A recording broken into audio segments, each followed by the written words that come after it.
लोकसभा चुनाव में भारत परिषद क्यों कर रहा निर्दल प्रत्याशी का समर्थन। आजमगढ़ लोकसभा चुनाव में सियासी पारा धीरे धीरे चढ़ने लगा है। प्रत्याशी अपनी अपनी जीत को सुनिश्चित करने के लिए प्रसार प्रचार में लगे हैं, तो वहीं भारत परिषद ने इस लोकसभा चुनाव में आजमगढ़ लोकसभा सीट पर चुनाव लड़ रहे निर्दल प्रत्याशी श्री श्री 108 उमाशंकर महाराज को समर्थन दे रहा है। हमने इस समर्थन के पीछे की वजह जानने की कोशिश की और भारत परिषद के प्रदेश महासचिव बेचू यादव से सवाल पूछा कि क्या कारण रहा कि संगठन निर्दल प्रत्याशी के समर्थन में है और इस समर्थन से क्या उमाशंकर महाराज की जीत सुनिश्चित हो पाएगी। सुनिए क्या मिला जवाब।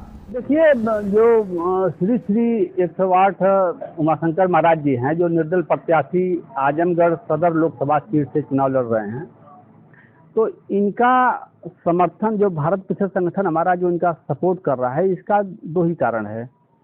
पहली बात तो यह है कि हम लोगों ने हर पार्टियों को खुला आमंत्रण दिया कि कोई भी गांव सरकार के मुद्दे को अगर वो अपने अंदर लाता है और इसकी आवाज़ को उठाता है तो हम लोग उसका सपोर्ट करेंगे।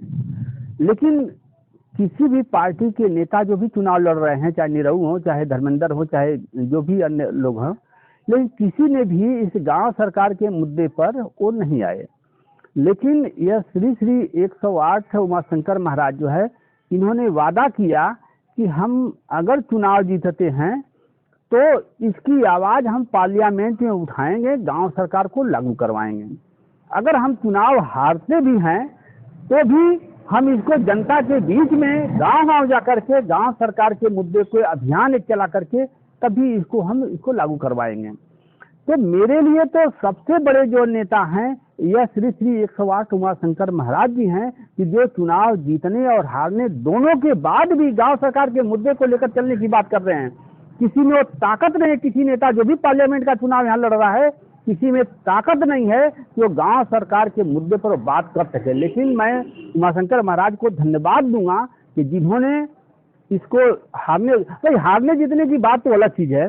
जैसे सपा भी लड़ रही है, भाजपा भी लड़ रही है, ये बसपा भी लड़ रही है और ये भी लड़ रहे हैं, लेकिन तो चुनाव तो कोई जीतेगा, ये कहीं जीतेगा। ऐसा तो है नहीं कि सपा भी जीत जाएगी, बसपा भी जीत जाएगी, भाजपा सिर्फ हारेगी, भाजपा जीत जाएगी, सपा और बसपा हारेगी, ऐसा तो है नहीं। एक ही पार्टी जो है सिर्फ चुनाव को जीतेगी। तो उसी में हमारी भी ये जो निर्दल प्रत्याशी है, अब मैदान में हम लोग लड़ रहे हैं, हौसले से हम लोग लड़ाई को लड़ रहे हैं। अब रिजल्ट चाहे जनता जो भी करे, जनता के बीच में हम लोग जाएंगे, गांव सरकार की मुद्दे के बारे में हम लोग बताएंगे कि यह गांव सरकार का हमारा मुद्दा आपके हित में है। अगर आप इसको वोट करते हैं श्री श्री 108 उमाशंकर महाराज को, तो इसकी आवाज़ पार्लियामेंट में गूंजेगी और गांव सरकार लागू होगा, जिससे आपका विकास होगा।